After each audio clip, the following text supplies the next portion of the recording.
The wind howled across the frozen steppe, dragging sheets of snow like claws across the earth.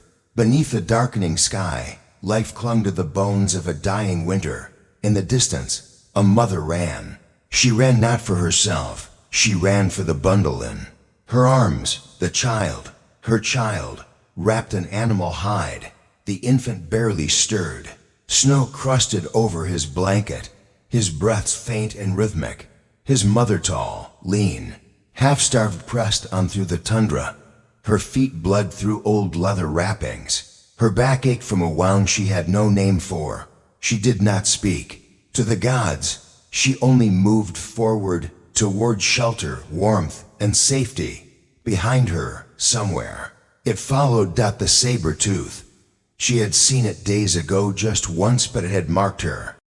And now, it stalked through the wild, tireless and hungry.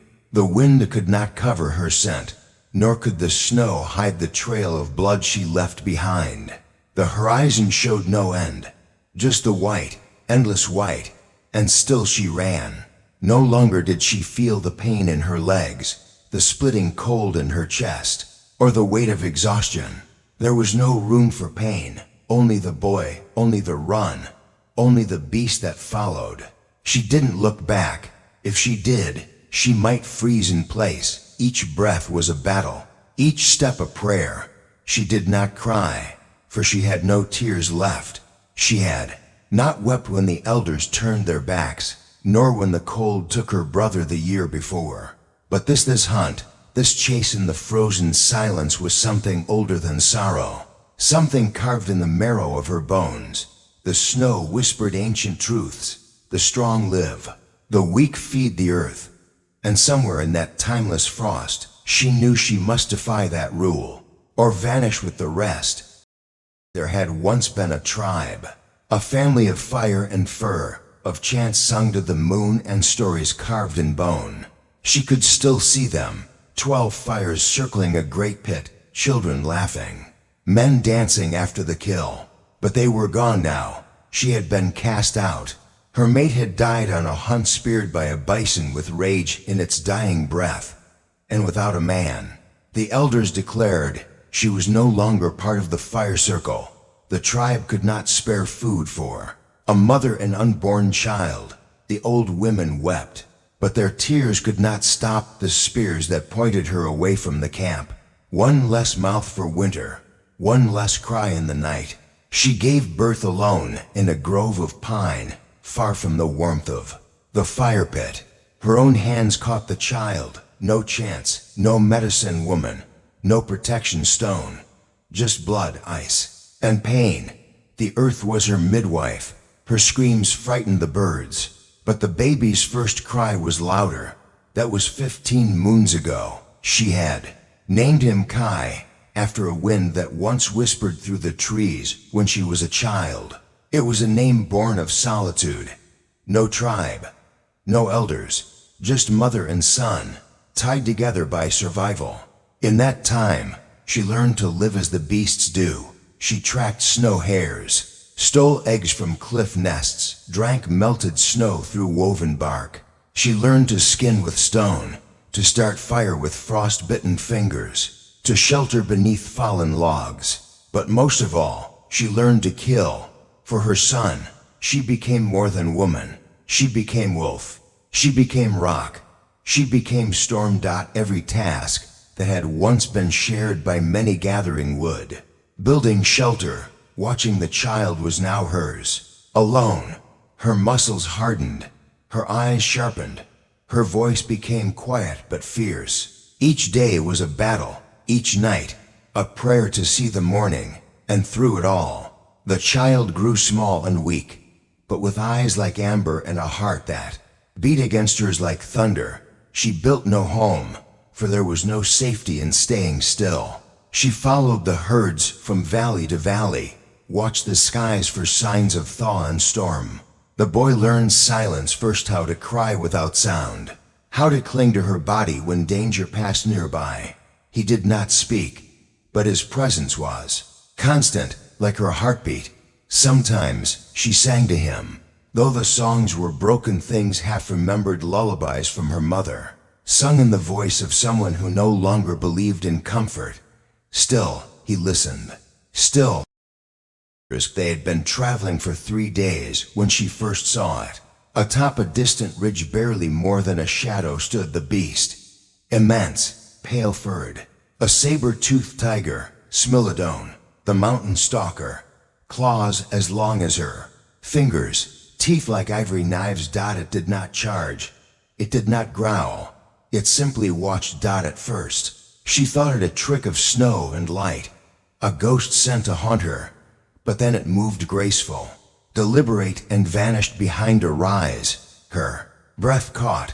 Her heart beat faster, not from fear, but from a deep, ancient recognition. The predator had seen her, marked her. That night, she barely slept. She built no fire, not wanting to reveal her position. She wrapped herself and the child in furs and listened to every snap of twig, every whistle of wind through the trees. When morning came, she saw the tracks, massive, rounded prints with deep impressions. It was following them. She altered her path, walked through streams to hide her scent, covered their tracks with branches. But no matter what she did, she found the prints again the next morning. Always behind, always close. The beast was patient, more patient than the cold, more patient than death. The boy began to whimper at night. His cries, though small, pierced the silence. She hushed him with songs and whispers, but fear tightened around her like a noose. It wasn't just survival now, it was war. A silent war between hunter and hunted, between a mother and the nightmare that stalked her. Every morning, the sun rose on new footprints, closer than before. It never revealed itself again, but she felt it just beyond the edge of sight, breathing her air, studying her steps. It was not simply hungry. It was cruel, intelligent, as though it waited for her to make a mistake. She considered turning back, but there was nothing behind her but ice and ghosts. Her only path was forward toward the unknown, toward whatever end fate had prepared. And still, she carried the boy. She found the cave by accident, a hole in the earth, black and deep, half covered by snow and branches. It yawned open beneath a black cliff face, hidden by frost-bitten pines and heavy snow. A blessing, perhaps the gods' pity, or a cruel trap inside. It was dry and warm, warmer than the world outside. At least, the cave wound deep to deep. She dared not explore it fully, afraid of what might lurk further in. Bears, wolves, ghosts, the bones of others who had tried and failed to escape the cold. But it was shelter. That was enough. She lit a fire, roasted what little meat she had left, dried her skins, fed the boy, wrapped him in fur. Then, with her back against the wall and a stone in her hand, she waited. Outside, the wind died, and in that silence, she heard a growl. At first, she thought it was the wind, a trick of echoes. But no, it was real, deep, rumbling, alive. It came from the trees beyond the cave's edge. Her hand tightened around the stone. A shadow moved beyond the firelight. Massive, silent. The tiger. It did not enter the cave, not yet. It circled, testing, smelling, thinking. She knew animals could not reason. But this one felt different. She stayed awake all night. Her eyes never closed. She held the child close, his breath against her chest, the only proof that life remained. Morning came, but brought no peace. Only the paw prints in the snow outside. She used branches to obscure the entrance, stacked rocks along the inside path to make it narrower. Every sound became a warning. The cave no longer offered comfort. It was a waiting place, a tomb. If she failed, her hands began to tremble, not from cold, but from something deeper. Not fear, exactly, but an anticipation of a storm she could. It came in the night. She heard it before she saw it, slow, deliberate crunches in the snow, not the padding of a curious fox or the flutter of wings. This was the movement of something huge, heavy, a predator without fear. She crept to the cave's entrance, holding her breath. Her spear, a branch with a jagged bone tied to the end, trembled in her hand. There, in the moonlight, it stood. Snow clung to its fur, steam rising from its nose. The saber-tooth, taller than a man at the shoulder, scarred, starving. Its ribs showed, but its muscles twitched with power. It had lived many winters, killed many prey. Their eyes locked. She did not blink. The mother raised her arms. She screamed, threw a stone. Another. The tiger took a step back, then another. But it did not run. It circled, studied. It would wait. It knew she had no food, no strength, and worst of all, she had something to lose. For hours it stayed nearby, watching, breathing, waiting. When dawn came, it vanished, but its presence lingered like smoke in her lungs. The cave no longer felt safe. The shadows seemed to move with breath. Every noise became a threat. She knew it would return, and when it did, it would not wait again. The food was gone. She had eaten the last scrap 2 nights ago, a strip of dried elk tendon that had more memory than meat. Her body no longer ached from hunger. It felt hollow, a drifting vessel. The boy, Kai, nursed weakly at her chest, but even he seemed to sense the fading strength in her body. His lips barely latched. His eyes blinked in slow motion. Desperation was a beast colder than the wind outside. She tried everything. Scraped frozen moss from the inner walls of the cave, boiled bone fragments to suck out marrow that wasn't there. She knotted her belly with snow, hoping the fullness might dull the ache. Her fingers turned purple from the cold, numb and cracked, but she continued setting traps that stayed empty and fishing in icy pools that held no life. The tiger had not attacked, but it hadn't left either. Each morning, the mother found new tracks just beyond the rocks, a wide circle of patient death. The beast was not merely hungry now. It was waiting for weakness to do its work. She knew the end was near, not because of the saber-tooth, but because she was becoming too weak to protect the child from it. That realization stirred something ancient inside her, a fury. She would not allow her son to fade away into snow and silence. If she was to die, it would not be with her back turned and her body curled like prey. It would be with teeth bared, a howl in her throat. She built a plan, one last act. If the beast wanted them, it would have to earn it. That night, she cut herself slightly and smeared the blood near the cave mouth. A message, a bait. She placed the boy behind a barrier of stones in the deepest corner of the cave, wrapped in every fur she had. Then she stepped outside. The frost bit harder than ever. The trees creaked like old bones. She waited under the moonlight, holding her bone spear tight, not as prey, but as predator. The snow sparkled beneath the moonlight like a field of shattered glass. She stood alone in the clearing, wrapped in her ragged leathers and shadow, gripping her spear with both hands. The cold gnawed at her bones. But inside, she burned. She knew the beast was close. The prints were fresh. Its breath had curled into the snow not an hour before. It was watching, always watching. She smeared more of her blood on her spear, a final act of invitation. Then came the growl. It was not loud, not angry, just deep, final. It echoed in her chest like a distant drumbeat, awakening something primal.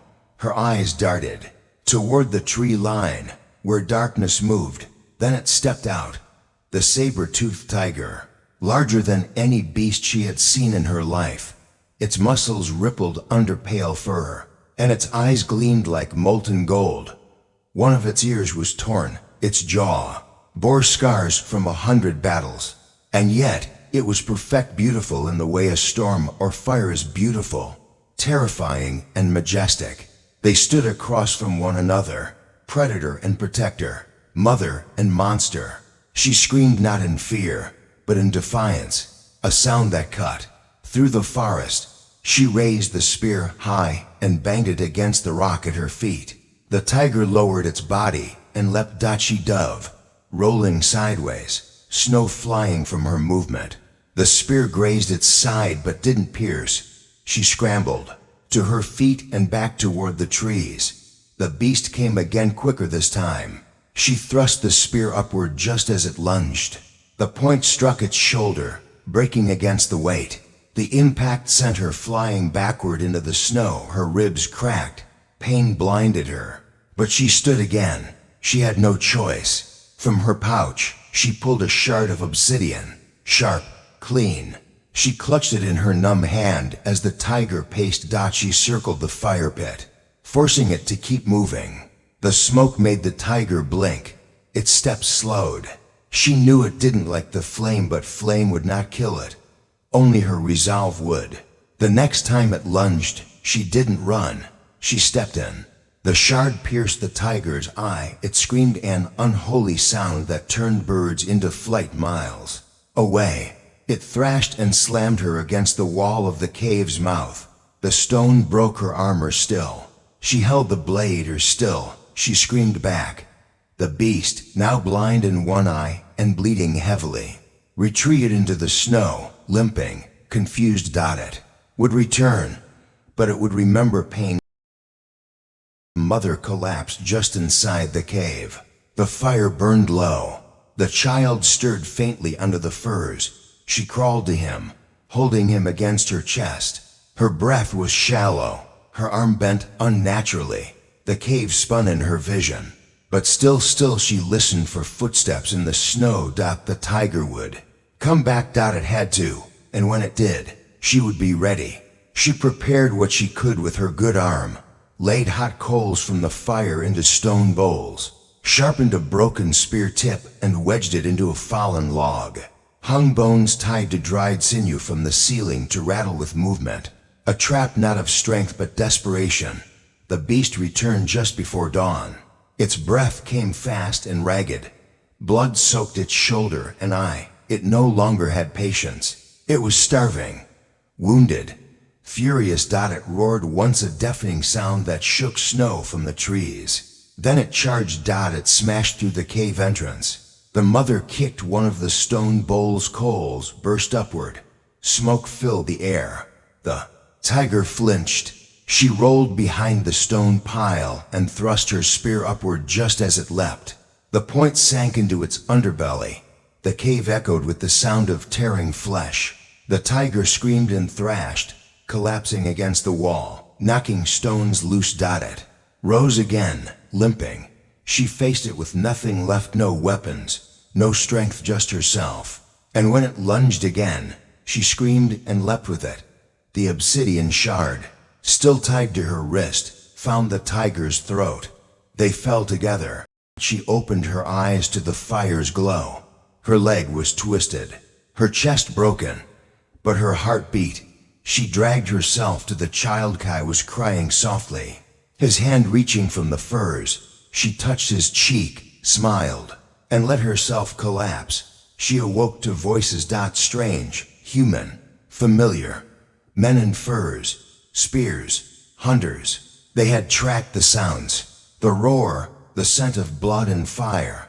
They entered the cave slowly, cautious. What they found stunned them. The corpse of the great saber-tooth, sprawled in the cave like a slain god, and a woman, barely breathing, with a child on her chest. They carried her home. Not to the old tribe but to a new one. A wandering family who revered stories and fire and courage. They named her Spirit Mother, the one who faced the fangs and lived. She walked with a limp forever after. Her shoulder healed but not cleanly. Her bones ached in the cold, but she lived. So did her son. They never returned to the old tribe. That fire had died. They built a new one with those who believed in survival and song.